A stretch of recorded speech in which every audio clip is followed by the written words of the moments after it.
Olá, seja muito bem-vindo ao nosso canal. Se ainda não for inscrito, se inscreve, curte, comente, compartilhe, esteja conosco nas nossas atividades. Todas as segundas-feiras, nosso Evangelho no Lar.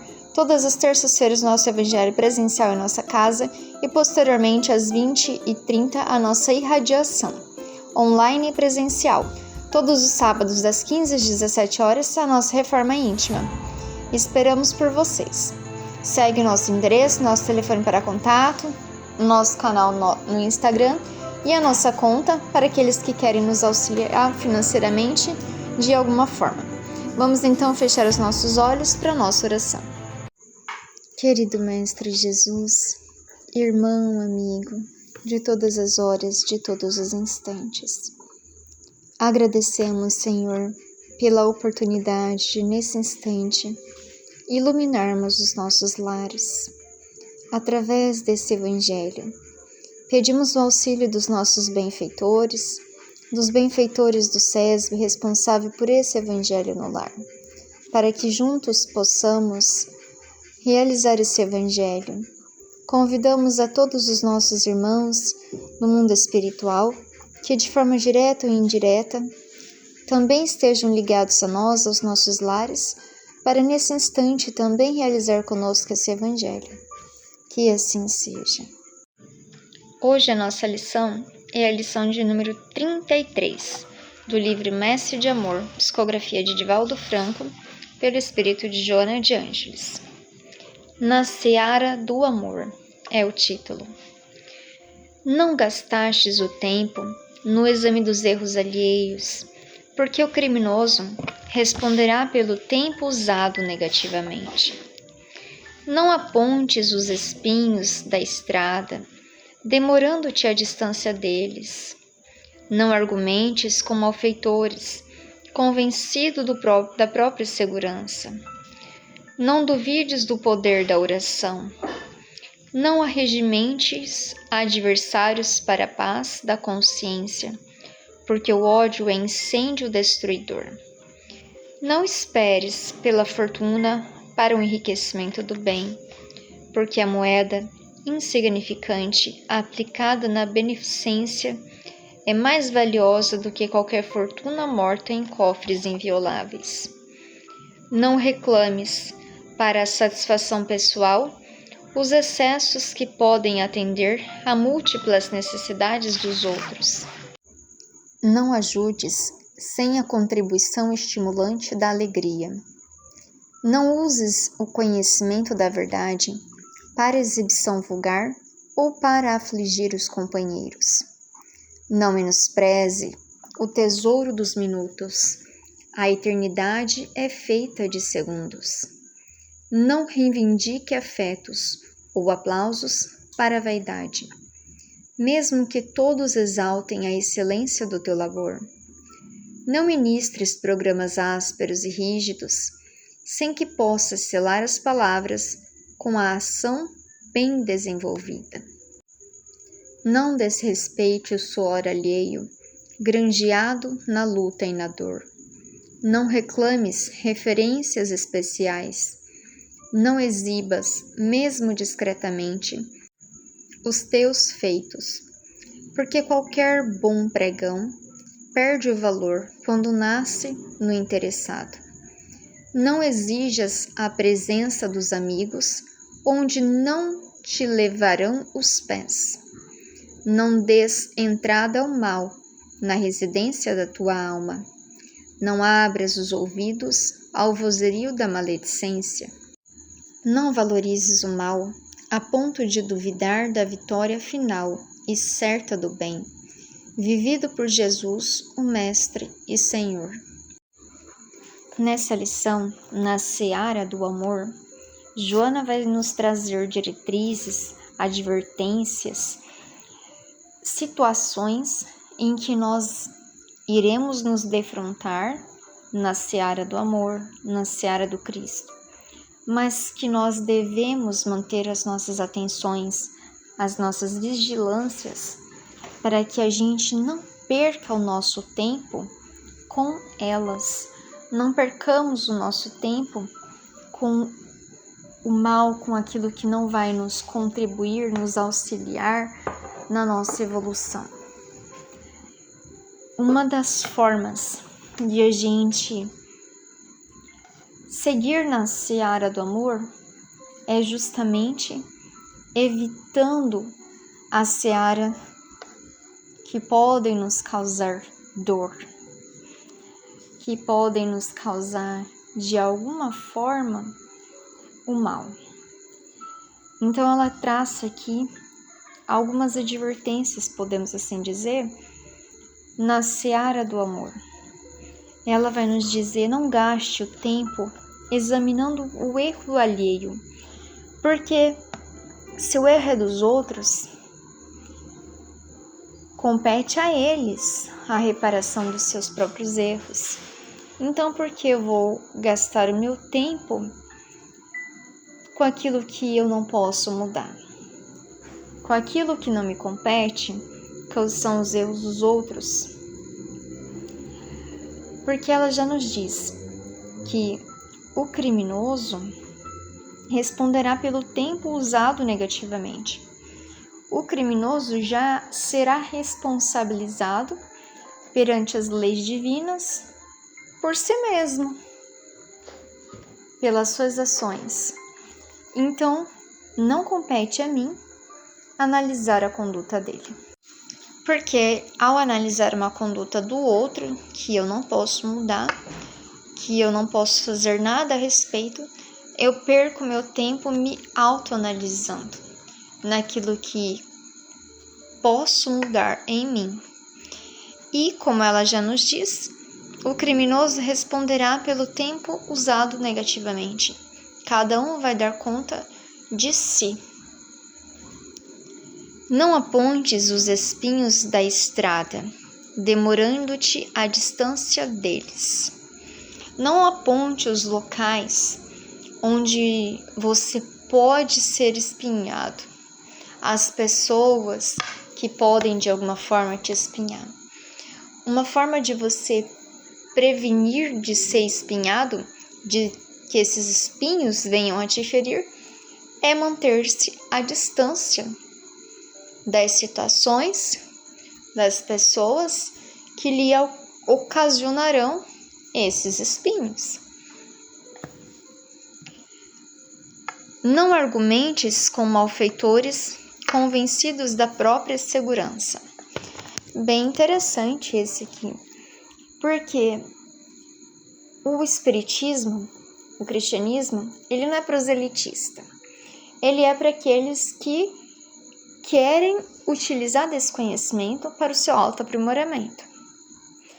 Então, quando eu gasto meu tempo tentando convencer alguém dos meus argumentos do bem, se essa pessoa já está convencido no mal, isso tira minha própria segurança, tira minha própria, às vezes, convicção,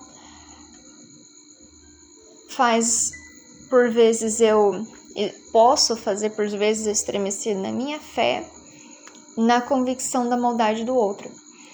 Tendo em mente que nós estamos num mundo em que todo instante nós somos convidados para um mundo de ilusões, para uma situação de aprisionamento dos nossos espíritos. Então, em que em todo instante é convidado para o mal. O malfeitor, como eles já dizem, o mundo é deles. Aqui é a alegria deles. Então, se ele está convencido disso, é uma perda de tempo eu tentar convencê-lo do contrário.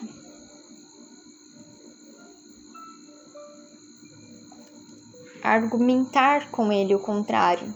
Ele vai ter que chegar no ápice da sua dor, no ápice das suas angústias e frustrações, para então compreender o bem e desejar por si mesmo um convencimento diferente. Buscar. Não duvides do poder da oração. Fantástica essa parte para nós refletirmos. Não duvide do poder da oração. A oração, ela é espetacular, mas não a oração apenas de cunhos verbais. O que eu quero dizer? Que eu apenas faço uma prece decorada, que eu apenas peço, que eu não me sintonizo com o alto. A oração é aquela expressão do Deus interno nosso, tentando se comunicar com Deus. Então ela tem que falar ao nosso coração, ela tem que nos movimentar. A oração, quando a gente entra nessa sintonia, nós emitimos dentro de nós as nossas próprias energias. Tanto que o passe é uma oração direcionada, com fluidos. Mas a oração, ela também emana esses fluidos que podem ser auxiliados, podem ser utilizados pelos nossos benfeitores na oração intercessória, ao auxílio daqueles que nós oramos. Pode ser utilizada para o nosso bem. A oração, quando tem um objetivo de auxiliar aquele espírito a caminhar, ela pode fazer uma pessoa sair da cama, porque muitas vezes está num processo obsessivo que ocasiona um processo de saúde física. E você, nesse momento da oração, intercede tanto por um quanto por outro, e ambos são atendidos pelo amor e misericórdia. Então, que a gente nunca duvide do poder que tem a oração. Mas oração é orar e ação. É você pedir a Deus, mas não deixar de fazer a sua parte para buscar aquilo que se pede. É você visar o seu espírito, o aprimoramento espiritual seu ou daqueles por quem você ora. Não arregimentes adversários para a paz da consciência, porque o ódio é incêndio destruidor. Às vezes a gente é muito inconsequente nas nossas ações, é desprecavido com os sentimentos e as emoções dos outros, é imprevidente nas nossas formas de agir, é infantil na nossa forma de se expressar no mundo com o sentimento das pessoas. Os grandes problemas que a gente tem, inclusive espirituais e de relacionamento, são justamente por a gente ser imprevidente. Essa nossa imprevidência, essa nossa forma de não pensar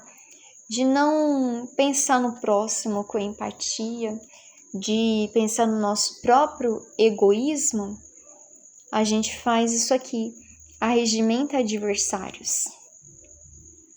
Os adversários vão vir, muitas vezes, não porque alguém olhou para você e acha que você merece esse ódio, não porque você colaborou para esse ódio.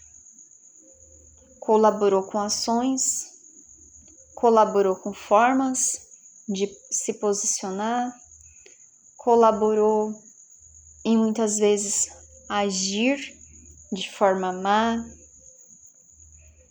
Então ela está dizendo aqui, não arregimentes adversários, não cria advertências, não cria adversários, porque os adversários, eles vão tirar a sua paz na sua consciência, porque por mais que às vezes o outro nos perdoe e não nos cobre a ofensa sofrida, a nossa consciência sabe o que fazemos ou deixamos de fazer, e ela é que nos cobra. não será os nossos irmãos que nos cobrarão, e muitas vezes também cobram, sim. As obsessões são isso. As nossas ações imprevidentes, pretéritas, que agora têm consequências, os adversários da nossa paz. Mas até os adversários da nossa paz, os nossos irmãos no mundo espiritual, eles se sintonizam justamente na nossa consciência de culpa, na nossa consciência dos erros que fizemos. Por isso que ela fala, não arregimente adversários, porque o ódio é incêndio destruidor. O ódio que plantamos nos corações dos nossos irmãos é um incêndio destruidor, não só para a alma daqueles aos quais eu ato esse incêndio, como também na minha própria alma, na minha consciência, porque não há mal que fica escondido. Pode às vezes não ser pego pelas leis humanas, posso às vezes me dar desperto, não sou percebido por um e por outro, mas a minha consciência é implacável. E ela sim será o meu grande juiz. Por isso, o que eu devo fazer é evitar fazer mal ao meu irmão, me colocar no lugar do meu irmão, para que ao colocar no lugar, eu verificasse se eu gostaria que alguém me fizesse algo semelhante e parecido. E se eu não gostaria de sofrer essas ações, então que direito eu tenho de plantar isso no coração do outro? E ela vai nos dizer então, não esperes pela fortuna para o enriquecimento do bem, porque a moeda insignificante aplicada na beneficência é mais valiosa do que qualquer fortuna morta em cofres invioláveis. Para fazer o bem, a gente não precisa ter os cofres recheados de dinheiro. A gente não precisa ter a fortuna material para que eu desenvolva o meu potencial do amor, para que eu me desenvolva nessa seara do amor, ao qual aqui ela está nos convidando.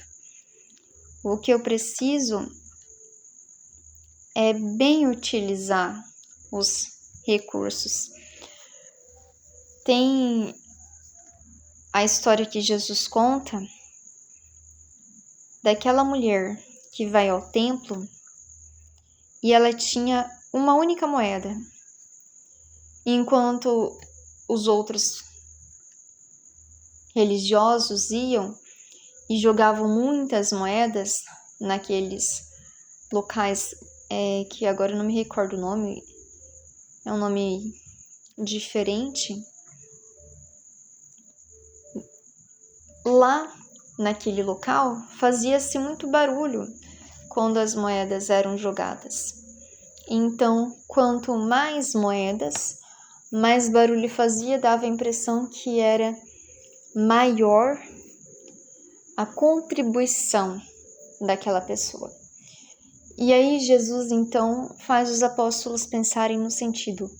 Chega uma senhora que coloca uma única moeda, mas ali Jesus fala que de todas aquelas pessoas, aquela mulher foi a que mais contribuiu. Porque enquanto os outros tiravam do seu excesso, das suas sobras, aquela mulher tirou do seu necessário. É isso que Joana nos fala. Não espera ficar rico, não espera fortuna para fazer o bem.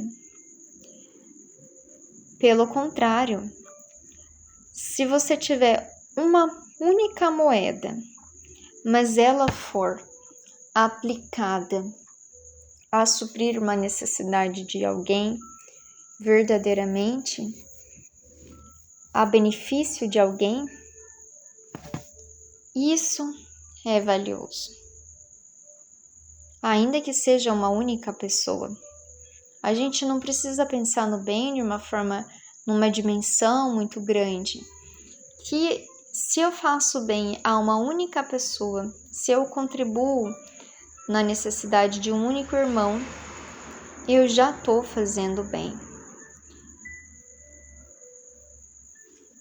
Não reclames para satisfação pessoal os excessos que pode atender a múltiplas necessidades dos outros. Para a gente não ficar exigindo de Deus os excessos que aos outros faltam. Porque às vezes a gente é tão exigente e só cobra de Deus, como se a gente devesse o tempo todo ser atendido nas nossas necessidades. E às vezes na nossa necessidade, como ela coloca, na nossa satisfação pessoal. Enquanto os excessos, não reclames para a satisfação pessoal, para a nossa satisfação pessoal, para o nosso ego. Os excessos que podem atender a múltiplas necessidades dos outros. Não reclames ter muito. Aproveite e utilize tudo que você tem. Deixe que os excessos sejam distribuídos com aqueles que não têm. E isso inclui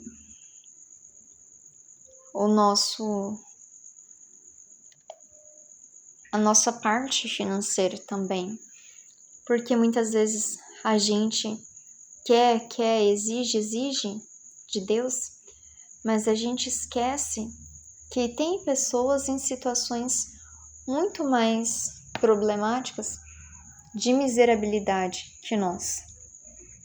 E que o nosso excesso, que só engrandeceria o nosso ego e que não nos ajudaria em nada, e esse excesso indo aos nossos irmãos que deles necessitam, vai ser muito melhor para nós, inclusive do que se tivermos acesso a esses excessos.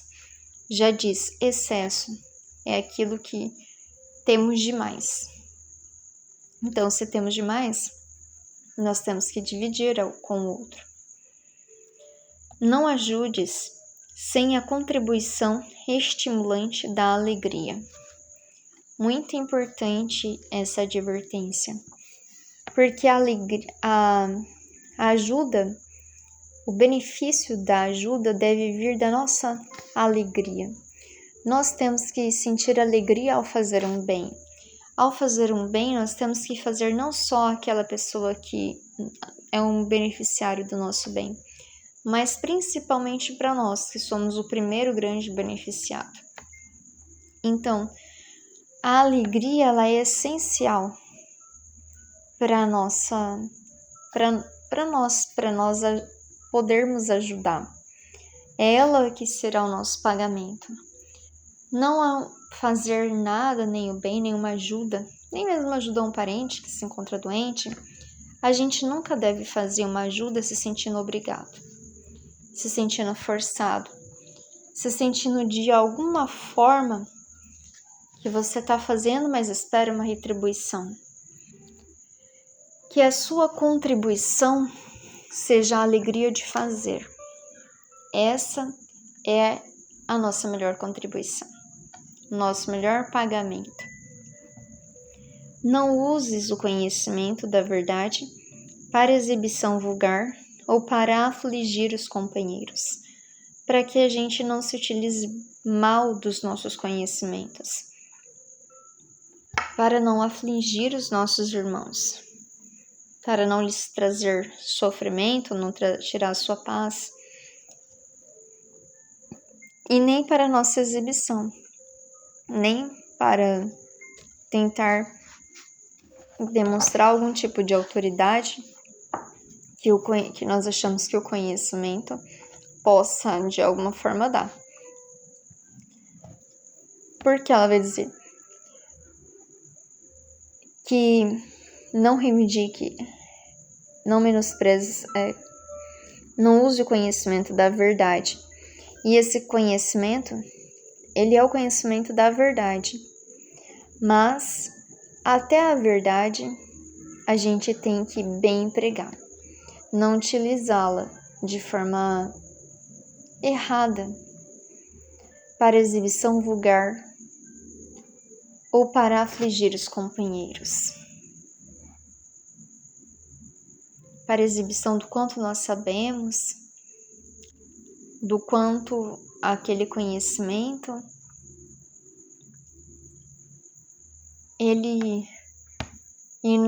é que o conhecimento da verdade faça com que a gente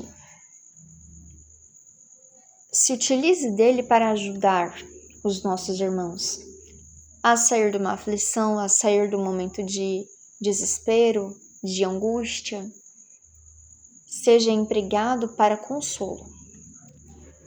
Porque se nós não utilizarmos ele dessa forma, mas querer utilizar esse conhecimento para apenas satisfazer, massagear o nosso ego, isso não ajudará o nosso irmão nem a nós. Porque o conhecimento da verdade, ele não é feito para exibição daqueles que o têm, mas ele é feito para consolar aqueles que dele têm acesso.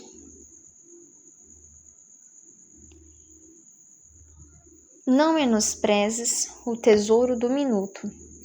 A eternidade é feita de segundos. A gente não deve perder o nosso tempo. Não devemos perder o nosso tempo com as ilusões da vida. Mas, pelo contrário, que a gente deve sempre utilizar todo o tempo, toda a oportunidade que nós tivermos na Terra para o nosso autoaprimoramento. Porque, como ela diz, a eternidade é feita de segundos. Todo o tempo é valioso. Não reivindique afetos ou aplausos para a vaidade, mesmo que todos exaltem a excelência dos teus labores.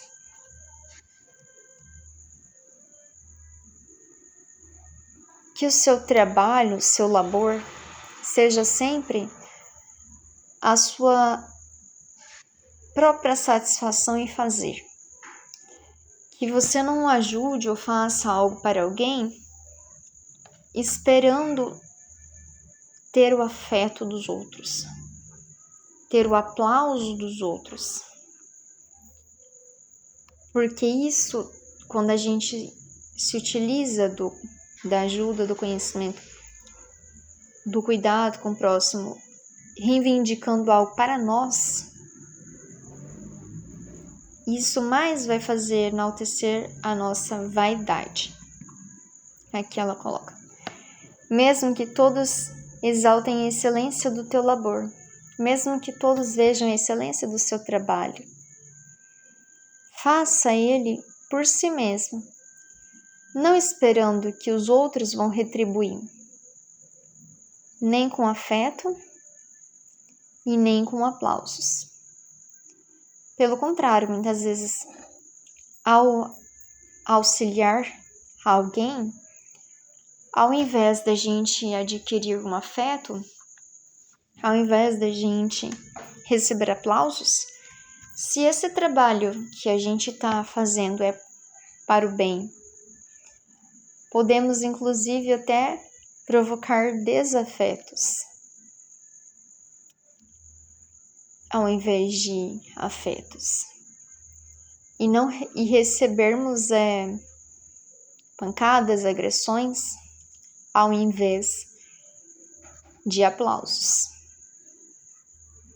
Porque quando você busca auxiliar alguém, você pode em algum momento estar interferindo naqueles que não querem que você desenvolva aquele trabalho. A gente não pode fazer o bem para alguém esperando que esse alguém nos ame mais do que os outros, esperando que esse alguém reconheça o nosso trabalho, porque isso é para o nosso ego. A gente deve fazer o bem pelo bem que isso nos causa.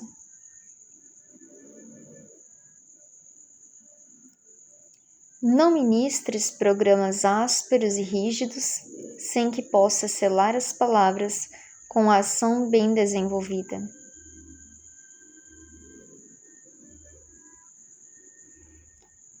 Todo programa que você traçar no seu autoaprimoramento, os programas que você ministra para si mesma, ásperos e rígidos, sem que possa selar com palavras, com ações bem desenvolvidas. Toda vez que você traçar um programa e um objetivo, a sua palavra e as suas ações devem estar muito bem direcionadas.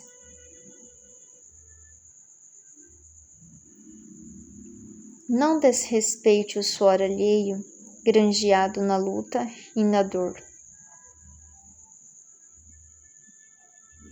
A gente deve respeitar o suor do trabalho alheio, desenvolvido na luta e na dor. Não reclames referências especiais. Não reclame tratamento especial, referências especiais, que você seja visto de uma forma diferenciada pelo bem que você faz. Não exibas, mesmo discretamente, os teus feitos, porque qualquer bom pregão perde o valor quando nasce do interessado. E isso é uma forma da gente segurar nosso ego.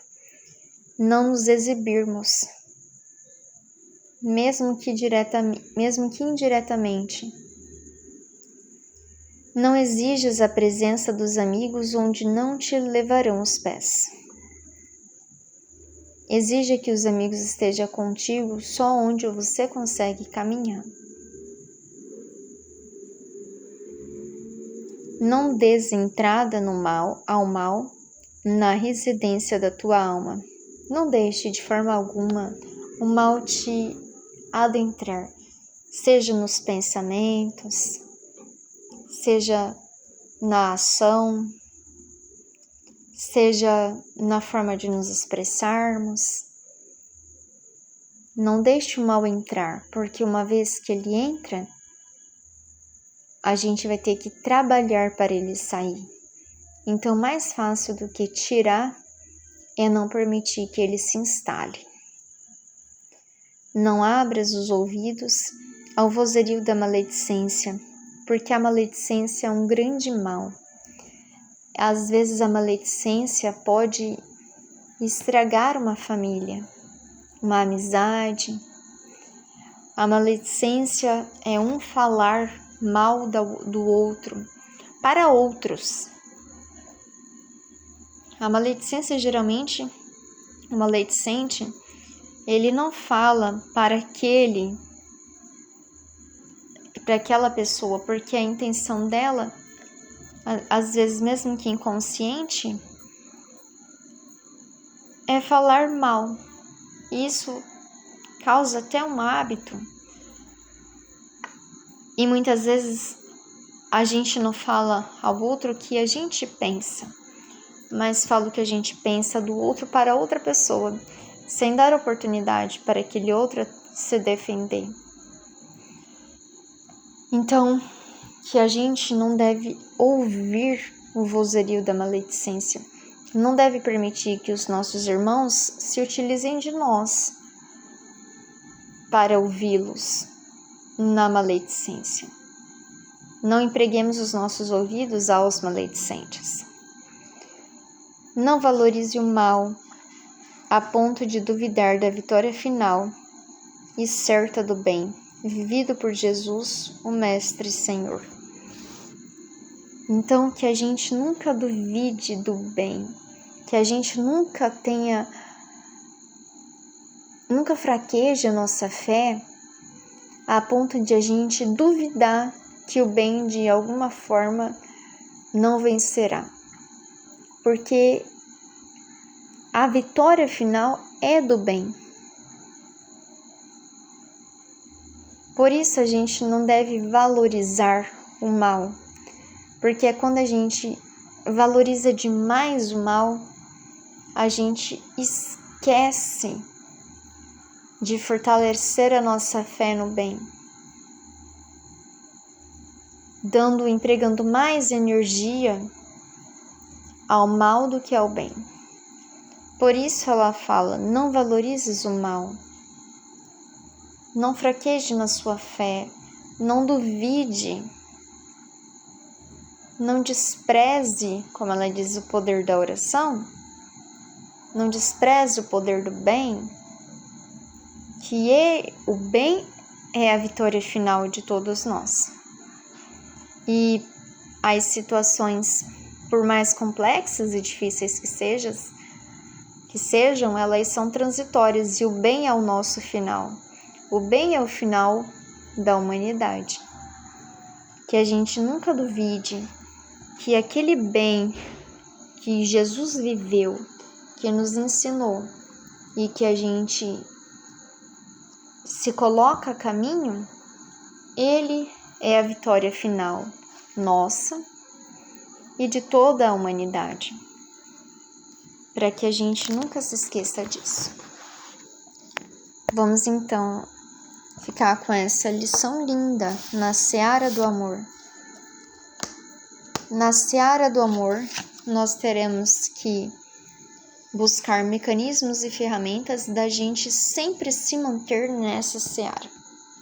Porque não é difícil você entrar no bem, difícil é você se manter no bem, principalmente no mundo que te convida o tempo todo para o mal, para a matéria, para a ilusão, para uma vida que não é a sua vida real, que é espiritual. Então, continuar na seara do amor é um trabalho diário e constante e que depende única e exclusivamente de nós, da nossa vontade, do nosso empenho, da nossa dedicação, dos nossos estudos, da nossa reforma íntima e da nossa constância no bem, constância em querer ser bom. Uma belíssima lição. Vamos então fechar os nossos olhos para a nossa oração.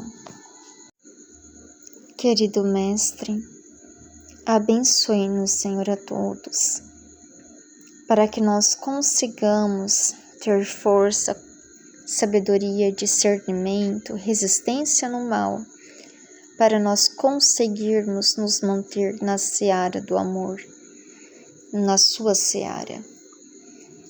Que nós consigamos, nessa seara, trabalhar as nossas más tendências, as nossas más inclinações, no propósito de a cada dia estarmos mais próximos de Ti, mais próximos de sermos dignos de fazer parte da sua seara de amor. Olhai por todos os lares que nos ouvem, por todos os nossos irmãos que lá residem, que possa fluidificar as suas águas, colocando nelas as energias necessárias para a restauração orgânica, retirando todas as energias deletérias, vitalizando as energias desses lares e de todos os nossos irmãos que lá residem, de todos os reinos, e também aos nossos irmãos no mundo espiritual, que possam ser igualmente beneficiados, ser encaminhados aos locais, aos prontos-socorros, às colônias espirituais, aos locais que lhes são próprios. Agradecemos, querido Mestre, a grande oportunidade do Evangelho no Lar em nosso lar e de termos nesse instante o nosso lar iluminado na presença amiga dos nossos benfeitores. Que assim seja. Uma excelente noite a todos, uma semana maravilhosa. Espero todos até a próxima segunda-feira, com a graça de Deus. Um grande abraço e até lá!